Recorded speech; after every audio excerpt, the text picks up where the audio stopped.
Hello, can you hear me? My name is Crispen. I'm the Director of Admissions and Outreach at UC Irvine.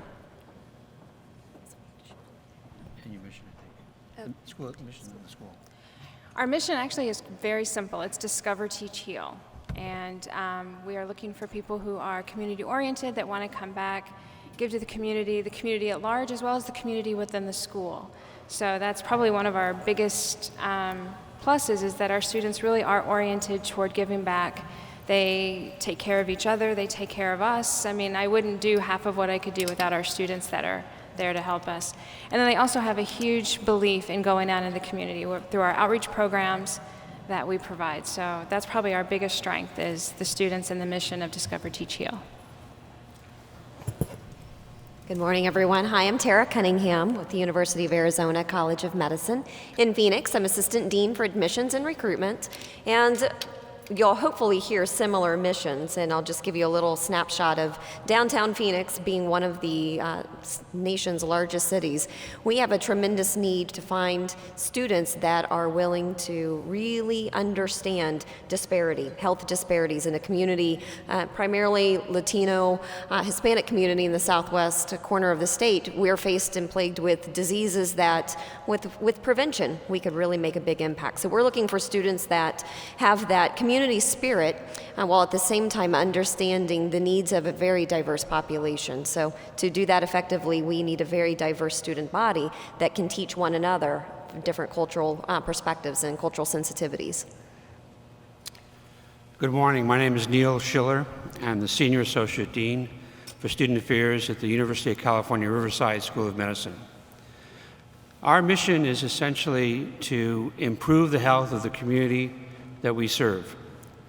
And what I mean by that is essentially we're looking for future physicians who are willing to work with the community, not only to take care of those who are ill, but to also improve the quality of life for those who live in our communities. So we stress prevention, well-being, public health, and community service. We use a holistic admissions process for that, to do that, and we're looking for those kinds of students who really are mission-driven. Thank you. Good morning, everyone. My name is Joel Maurer, and I'm the Assistant Dean for Admissions at Michigan State University's College of Human Medicine. We are a medical school that was founded in 1964 to respond to the primary care needs for the Great Lakes region, particularly that in Michigan. Since that founding, we have continued to respond to the needs of that area that now extend beyond primary care. And so part of our mission is to train and educate both primary and specialty care physicians. An important aspect of the mission of our college as well, it's stated in our formal mission, is that it's important that we promote the dignity and inclusion of all people and respond to the needs of the medically underserved. And some of our clinical programming that we have available for our students specifically address those needs in both rural areas and in inner city urban areas and in underserved international opportunities. Good morning. I'm Nilda Soto. I'm the Assistant Dean for Diversity Enhancement at Albert Einstein College of Medicine, located in New York City, specifically the Bronx. At the inception of our medical school, Albert Einstein was still alive, and Yeshiva approached him and asked if the institution could create a medical school with his name, and he agreed. So one of the documents we have is Albert, because we always refer to him as if he's our uncle. Albert wrote a letter, and one of the things he wrote in this letter is that and it's a very short letter, he says he was very proud for this opportunity and that he recognized that the starting of the school will have diversity. Not only would it have Jews and Christians and people of Muslim belief, but it would also was a medical school for women and also in terms of racial diversity. So that's been our premise from the very beginning. I would characterize our institution as having, and the student body in particular, having a great compassion for the underserved. Our school was the first one in New York City that the medical students created a free clinic, which the students still run. We also have a community-based program, but our students also take advantage of international opportunities, and I would say at least almost 2/3 of our students between their 4 years do an international elective. Thank you, Nilda. Good morning. Good morning. Just wondered if anybody was out there. Thank you.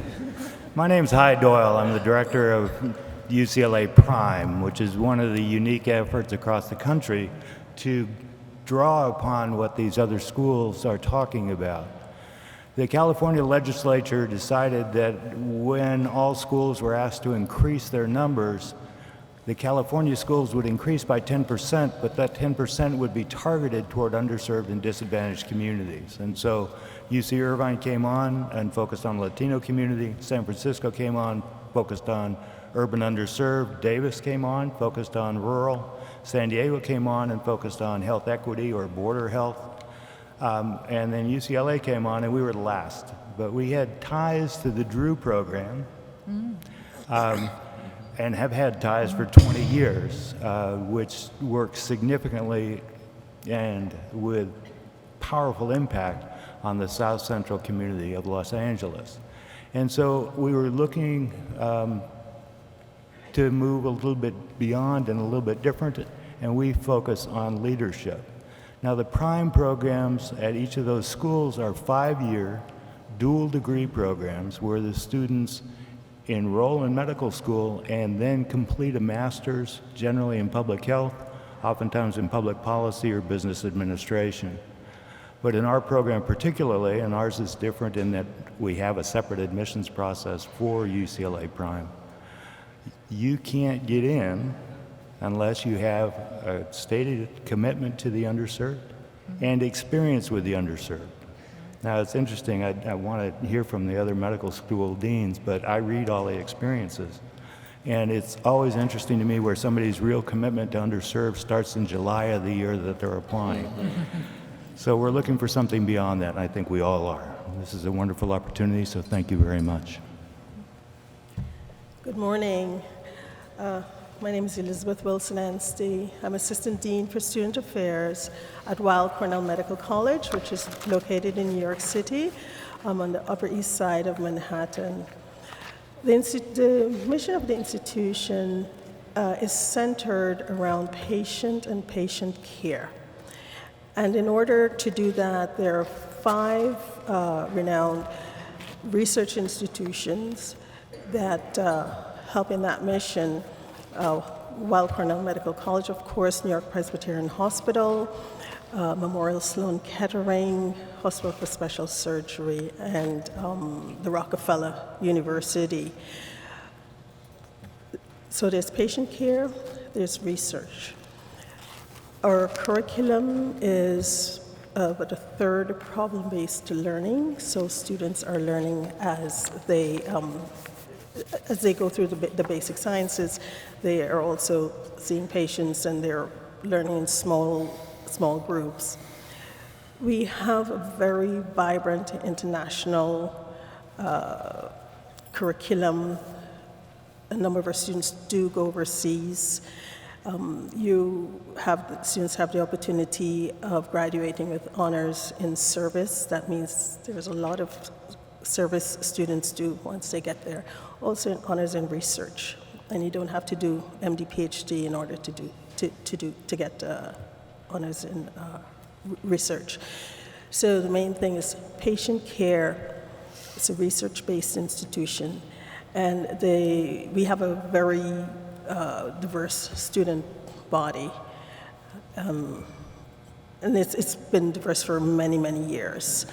And so I think I'll leave it to that and answer any of your questions. Good morning. I'm Kathy Huebner. I'm the Director of Admissions at the University of Iowa, Carver College of Medicine, and we are located in Iowa City, Iowa. So that's about as many Iowas as you can get in one description. We have a mission that is education, service, and research.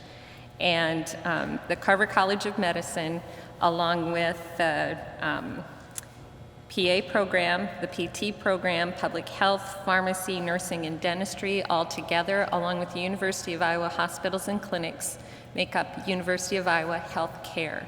And our students learn together in the classroom. They work together in problem solving and case-based learning situations. They enter the clinical rotations now in their 4th semester at the university, and they have the opportunity to work as teams with those other people that they've been learning in the classroom with. We have something called distinction tracks for our students that cover those areas of education. We believe that educating our students, educating the population that we serve, and having physicians that are great teachers is a very important part of our mission. Research is also very important, being in front on the leading edge of science and technology, being able to provide care for people that they wouldn't be able to get in those more rural areas. And we also have service. And we have the ability for our students to do service anywhere in Iowa, in the United States, and around the world. So our distinction tracks are in service and in research and in teaching, which cover our 3 missions, but also in humanities and healthcare, and in global health. So our students have opportunities to do all kinds of extra activities that are part of those distinction tracks. And we think that's important because we want you to be able to do those things that you are very passionate about, the things that we're passionate about, while you're going through medical school. All right. Thank you. This first question is for Ms. Crispen. How are you preparing your medical students for the Affordable Care Act? We're having a hard time understanding. How are you preparing your medical students for the Affordable Care Act?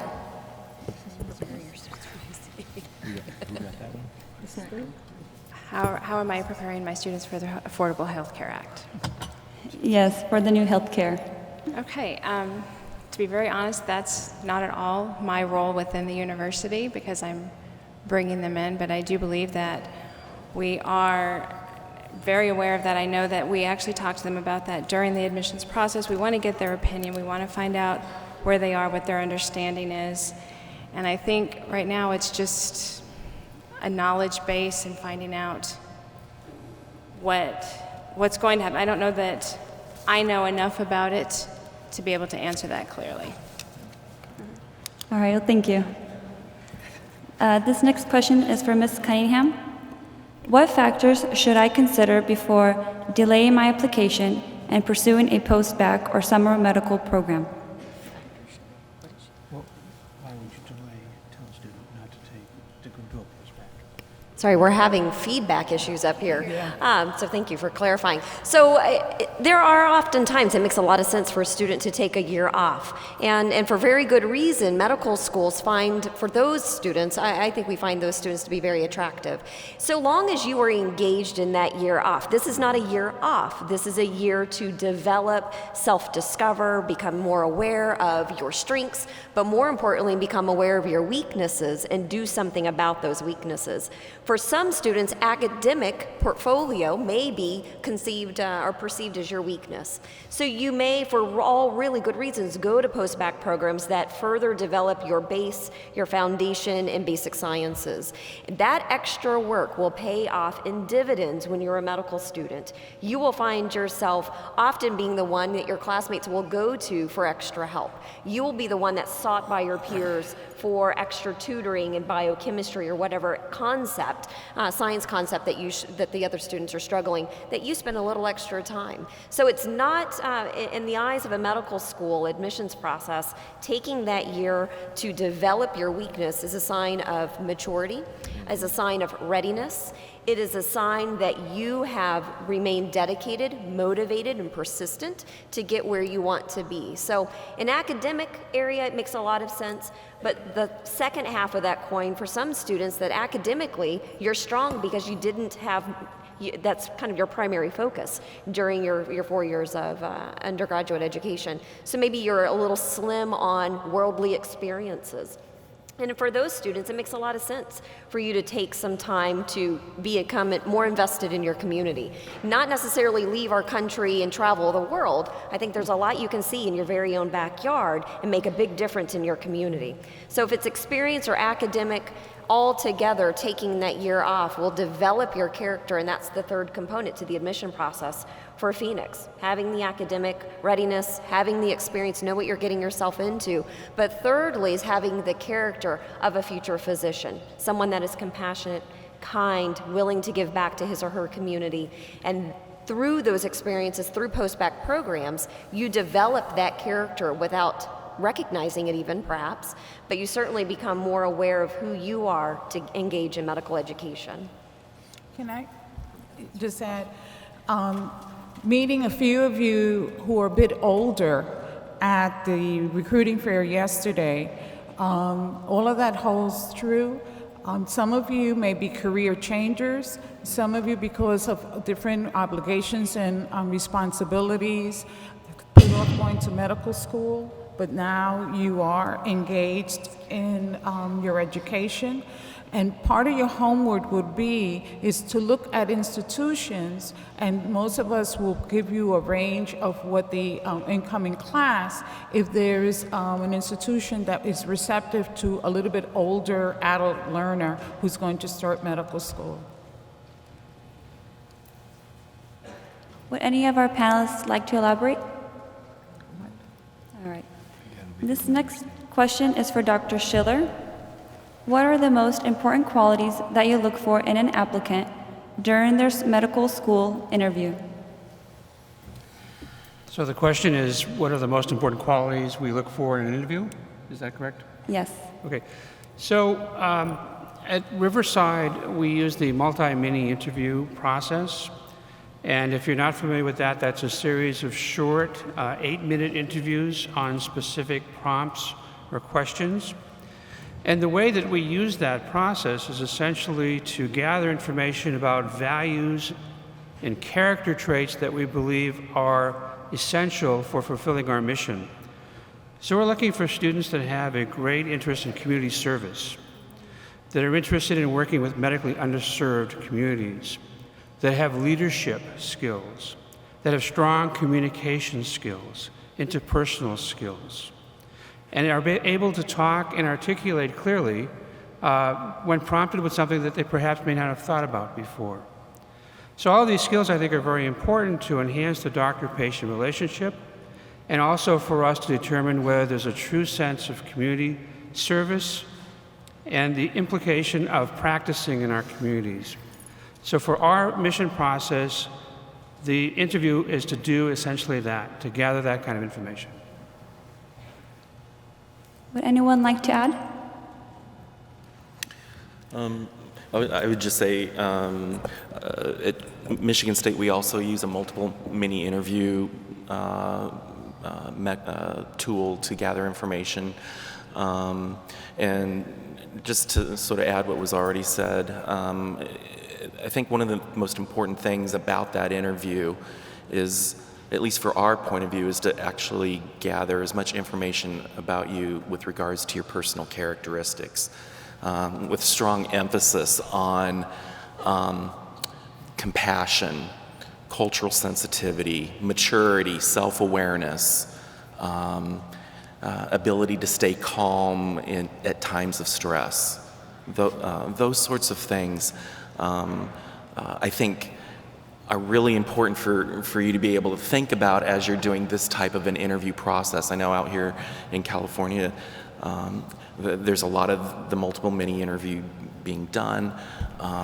And it's less so back, in Michigan or in the Midwest where I am. But our take on this is that it's really been a mechanism and a tool that has allowed us to look at our applicants in a way that we've never been able to before, to really try to create interview scenarios that get a picture of the kind of person that you are and that the kind of person that we believe you will be as you are seeing patients someday.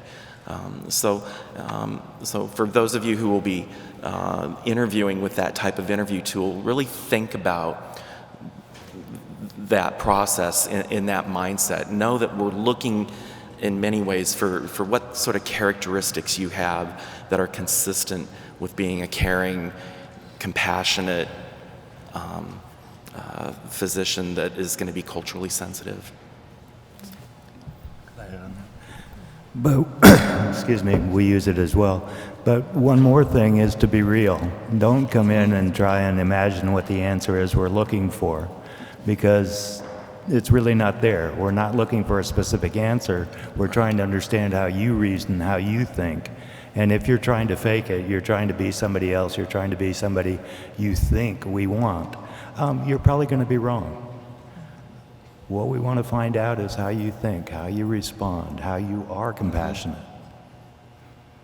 So I would take that in your practice as you're thinking about it as well. I'm going to actually answer this one too, because we do not use the multiple mini interviews at the University of Iowa. We have 2 faculty members who do an interview with each applicant for 30 minutes or so. And it's a time for you to be able to talk about who you are. You will be asked very specific questions during the beginning of the interview, and then they'll open it up to a more interactive kind of situation about halfway through. But in that, I know that our interviewers are looking for something more than a list of things that you've done. We ask you to do community service and shadowing and things like that as part of your application, but we want to know that you've actually learned something from those experiences, and that's part of what's motivating you to go into medicine.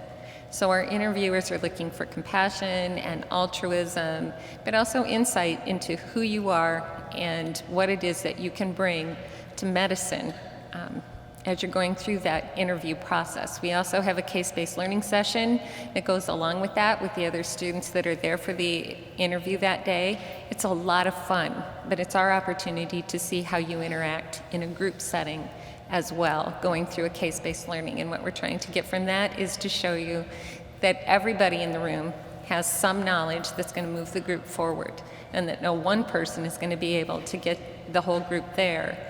So it's a team effort, and we want to see how you do in that team setting. I'd like to add that we also don't do the MMI. We do the more traditional interview as well, and our applicants will interview with a faculty member and a student. They'll interview with the faculty for about 30 minutes and a student for about an hour. And in addition to the characteristics and the altruism and the compassion, we're really looking to look at their interpersonal skills and matching that applicant to their application on paper. And is there a connection? And we do want to find out the depth and the breadth of the things that they've done to really make sure that they haven't just checked off some boxes, but who are they and what have they done in their commitment toward medicine? Right. This this question is having a lot of answers. When I interview an applicant, I try to find out who that person is, in addition to what is on the paper. We know the type of curriculum we have. I try to see if how would that student possibly do with our problem-based learning curriculum, our small group session. Do they dominate the conversation? Do they come in with a script to say, well, this is who I am, without listening to a question or pausing for me to ask them another question?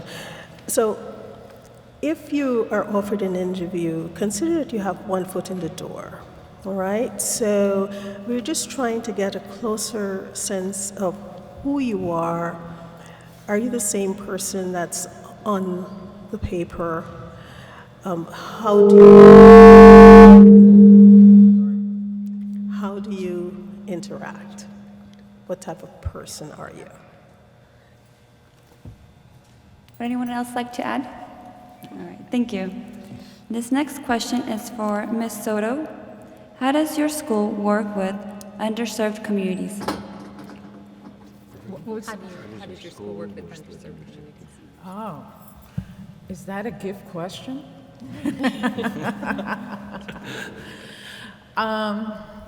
We're in the midst of it. There was no way of getting away from that.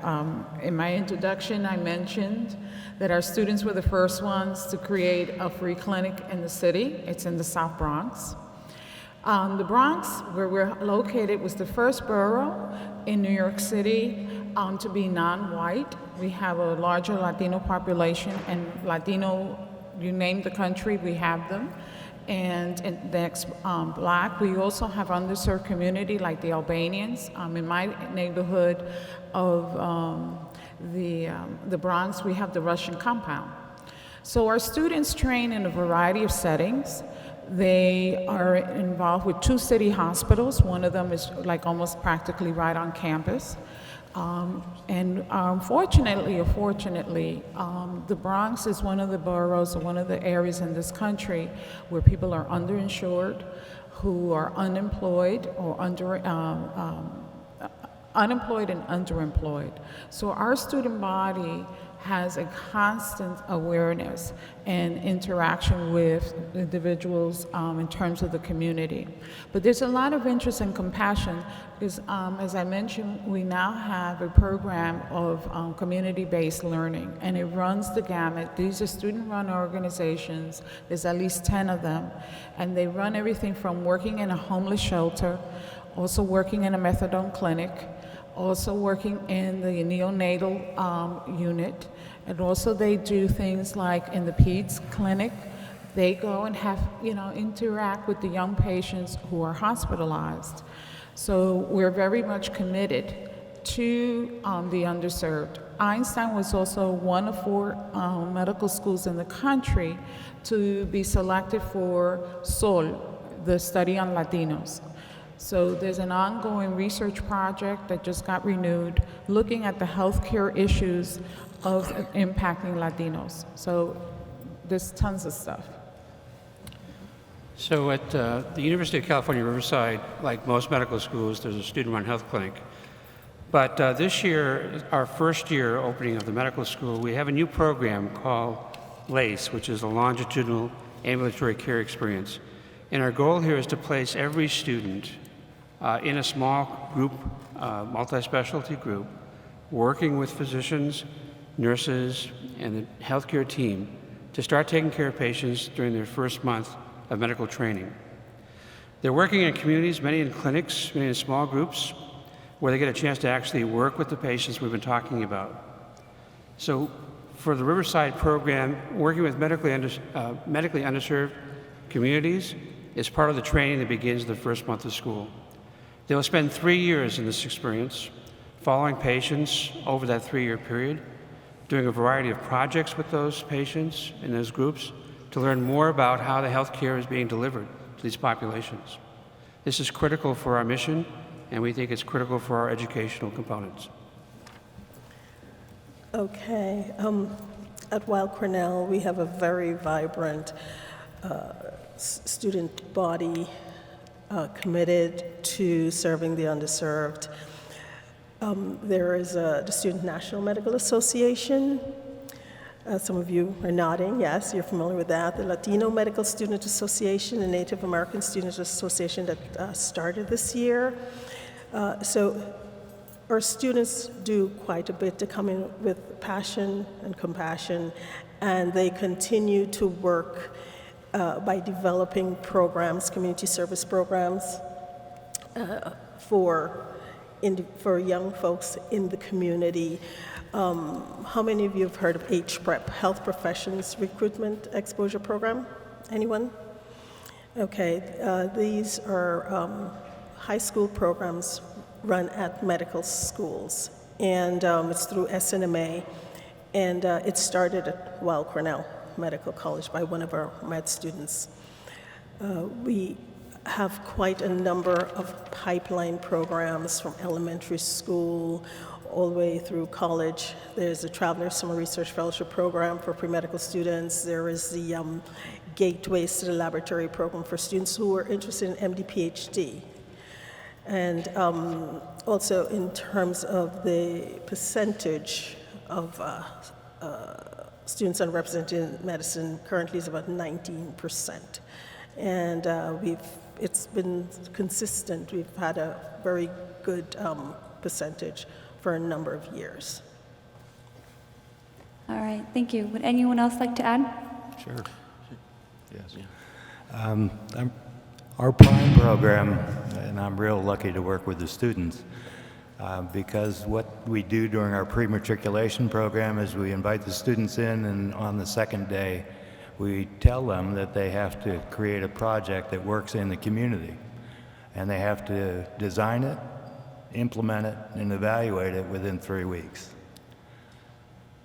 Over time, and I'm sorry that we're losing the students from Riverside because they were remarkable leaders the first year, we've had them rehab a community center in a place that was dangerous, considered so dangerous 2 years before that the fire department wouldn't go in. The second group did a program called Happy Feet, in which they felt they wanted to work with obese and diabetic populations, but they also wanted to work with the homeless, so they realized that the only thing, or the major thing that they could do as incoming medical students who didn't have any training, was to learn about the podiatric exam. And so they went into a homeless clinic, washed the homeless feet, did a foot exam, gave them foot education, foot health education, and then repeated the project across Los Angeles for the last several years. Another group started Healthy Gardens in a South Central community. Another group was interested in incarceration, and they looked at recently incarcerated populations and the needs, healthcare needs.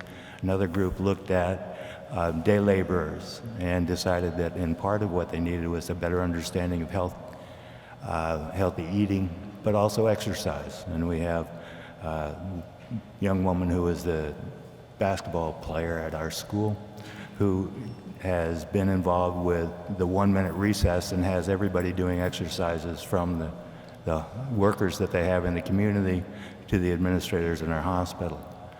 And most recently, they're working with some students who are in a restricted facility in terms of helping them learn about learning and talking about study skills.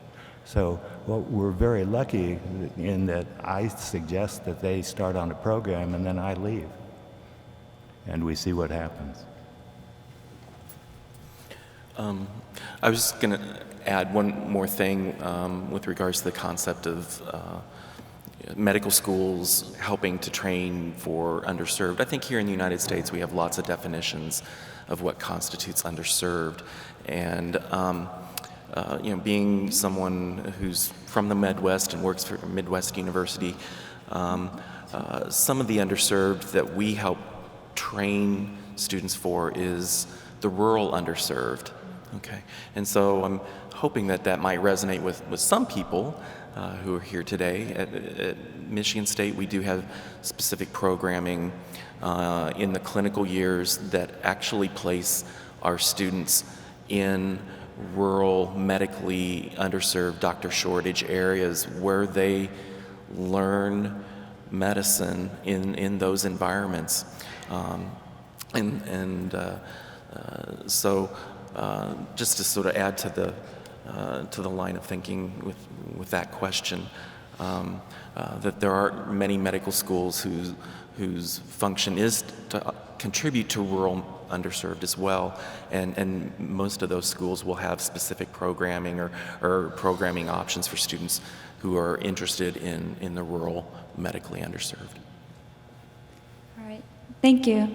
This next question is from Ms. Huebner. What is the best way to overcome a low GPA when applying to medical school? What is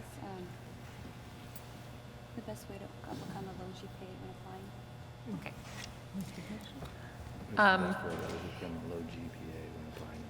This is kind of a hard question. It kind of depends on when the low GPA happened. So when our admissions committee looks at your application, they're going to look at a number of factors. They're going to look at your overall GPA. They're going to look at your science GPA, and they're going to look at the trend in your GPA over time.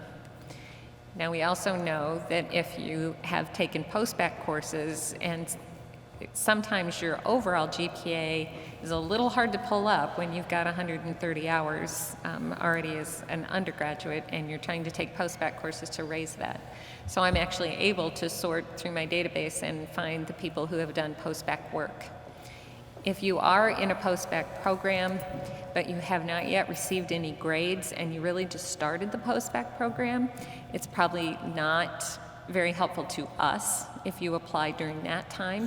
We would rather have you wait until you have some of those courses completed and that you have been able to talk with the staff that you're working with in that particular program so they can write you a great recommendation. It's going to help us see sort of how you've improved over time. You can also take graduate work if you're interested in that. Lots of people are currently going into things like public health in order to enhance their application, but also to understand better how to help patients in a pretty wide variety of backgrounds. So for our purposes, probably the best thing you can do if you are applying and you have a low GPA is actually to email me and talk to one of my staff members about your application so we have a chance to talk to you about when the best time would be to apply and what kinds of things that you can do to help your application look better to our admissions committee. Ms. Cunningham, would you like to elaborate?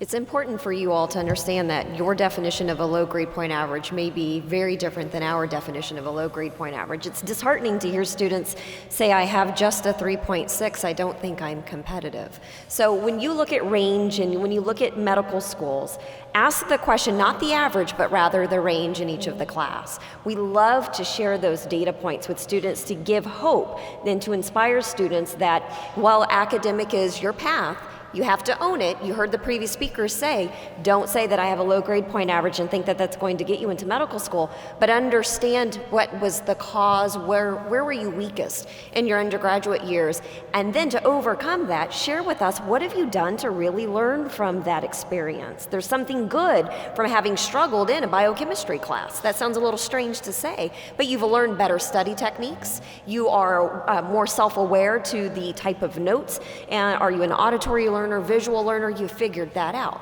That's what you can share with a medical school to show that, to demonstrate that growth and that maturity after having gone through and maybe faltered a few times here or there. So long as your trend is upward, we'll sacrifice, and we understand that that freshman year was a year of transition. Or if you are returning from school after having been out for several years, you're a very different student in the classroom now. You're likely the one to sit at the front of the room and not try to hide in the back of the room. Those are worth sharing, those moments of experiences and what you've learned from that lower grade point average, whatever you define that to be. Those are the moments that are worth sharing with us that demonstrate what you've done to overcome that low grade point average. So it's character building. It builds some callus to your character, and over time, you're a stronger student in the classroom because you have faced academic defeat, but you've picked yourself up, you've brushed yourself off, you've moved on, right? That's what we heard from the previous speaker. So don't rule yourself out. Let us rule you out. Come to the table with all of those characteristics. We'll determine if it's a low grade point average. Don't select yourself or move yourself out of the process based on maybe one semester of a 3.2 grade point average, okay? Just like to add briefly for UC Riverside, and I imagine for most of the medical schools, the average age of our matriculants is almost 26. And I suspect across the country it's about the same. So a lot of students think, oh, I've just got to do 4 years of college and run right into medical school. That's really not typical, actually. So a lot of students have done other activities. A lot of students have taken care of some weaknesses along the way. Some have done other degrees. Some have done service activities, AmeriCorps, City Corps, Peace Corps, worked for nonprofits. All of these things sort of enhance your experiences, which are going to make you stronger candidates for medical school. So don't get discouraged if you struggle a little bit during your first couple of years of college and feel like, oh, I'm never going to be able to go to medical school. Quite a few get into medical school a little bit later on, and many have tried once before they've gotten in. So also don't get discouraged if the first time you weren't admitted. Try again, but make sure that your second application, you've improved in those areas of weakness that you have self-identified, or with your health professions advisor, identified as a weakness that you need to strengthen before putting your second application in. If your second application is just like the first, the outcome will be the same. I think another thing about your academic performance or showing your potential is going to be your MCAT score. So it would be in your best interest to identify some sort of MCAT review or preparation, because if you feel that, no, my science GPA is not a real good indicator of my ability, and part of it was due to whatever the reasons were, transition, personal health problems, what have you, or you overextended yourself in trying to be everything to everyone. So your MCAT is another opportunity to indicate your foundation in the science courses. So my suggestion is to make sure that you enroll in some sort of prep, whether it's you pay for it or if it's free, to show that it's something in addition to your GPA. This is another academic sort of based information about you. I just want to add also, your GPA is one data point, one aspect of your entire application. If you have a low GPA, I'd suggest you reflect as to why it happened. What happened along this way that caused you to have a low GPA? And learn from it, because whatever happened may happen again. Say you get into medical school. If this trigger occurs again, you have to find a better way to react to it so it does not affect your academics. Okay? So if you're coming with a low GPA, know why it happened, take care of whatever it is, learn from it so that it doesn't trip you up in the future. Ms. Crispen would like to add? Just remember, I like what the last speaker just said. Life will always happen when you're in college, when you're in graduate school, when you're in medical school. So learning coping mechanisms of managing those things really will help you get through the rough times so it doesn't negatively affect your academics.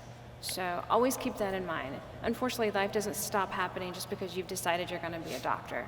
And you've got to be able to mitigate those problems, because once you graduate and you become a doctor, life still occurs. So just take it as a learning experience, get something from it, improve it, and continue on. All right, thank you. This next question is for Ms. Huebner. What type of volunteer work would you advise a student to explore in order to better prepare themselves for medical school? Well, it kind of depends on what you're good at and what kinds of talents you have and time that you have to offer to others. Our admissions committee is looking for service to a variety of different kinds of people. We would like you to have some kind of healthcare experience. And so volunteering in a healthcare setting is a great thing to do. But sometimes you have to work in order to pay for college or expenses. So if you were working in a healthcare setting, that's fine with us too. But if you can volunteer your time to somebody who needs it in a way that you are particularly good at, We don't really have a preference if you want to be a soccer coach for a bunch of 6-year-olds, or if you have the ability to tutor or teach others or work in our mobile clinic or any kind of free medical clinic. Anything like that is fine. We want to know that when you have the time available, that you will give your time and your service to other people as much as you possibly can. So our committee does look very specifically for volunteer work, but like I said, it can be in healthcare, but it doesn't necessarily have to be. It could be something that you are particularly good at, that you are able to help others based on your talents and your time.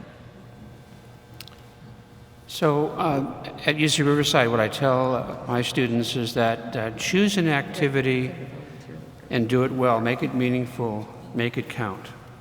There are many students who try to do a lot of different things. They're part of a lot of clubs, a lot of service organizations, their fraternity, sorority, etc. What I really recommend is that you pick 1 or 2 things that you value and really invest your time in it so that you're going to make a difference by participating in it.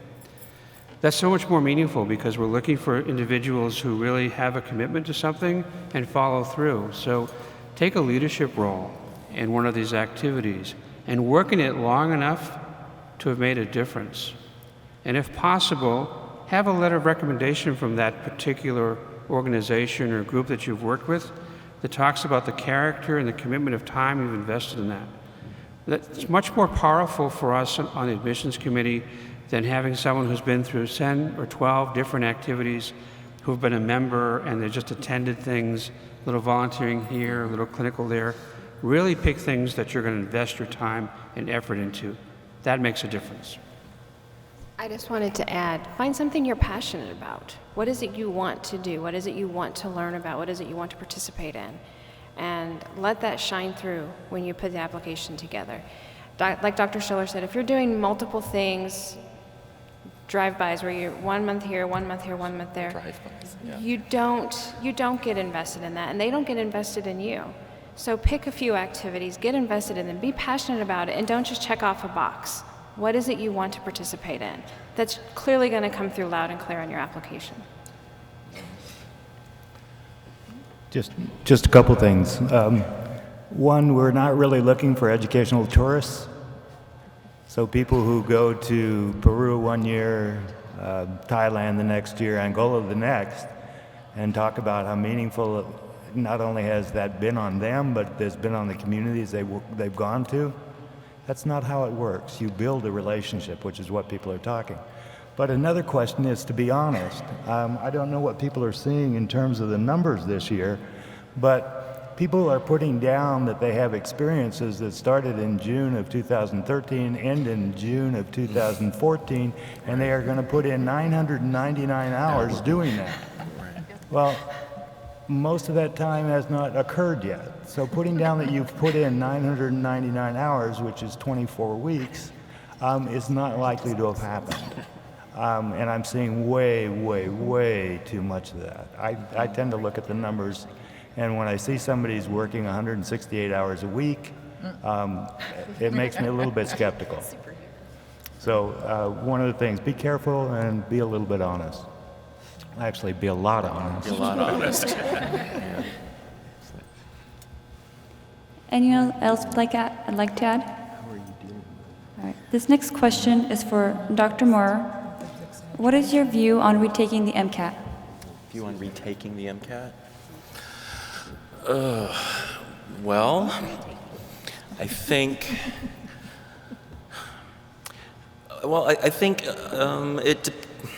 It depends, as in all things in life. It depends, you know.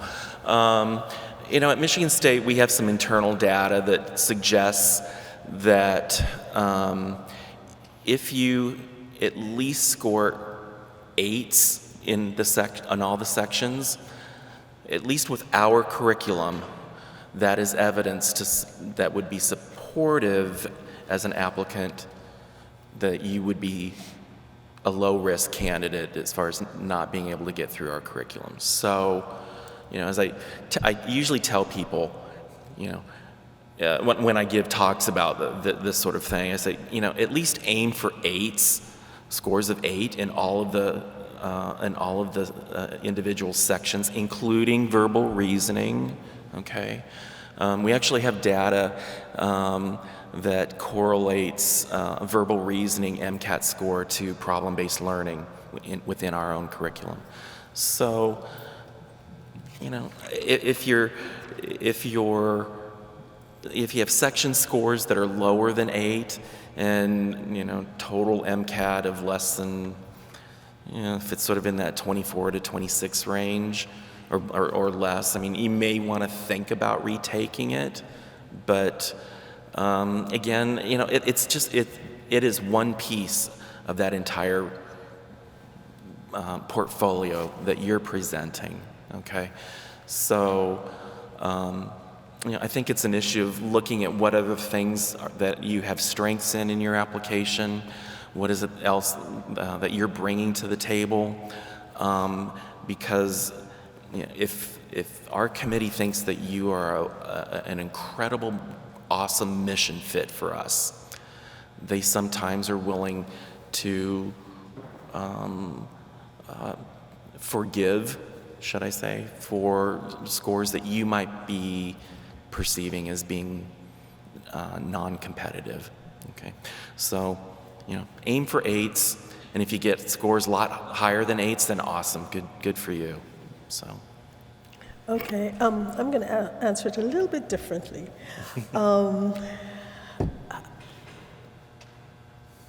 By show of hands, how many have not yet taken the MCATs? Good, I'm happy. Okay, because what I'm going to suggest to you is to aim for 15 in each section. Yeah. That's what you aim for, okay? So, you aim for 15. You're working towards that.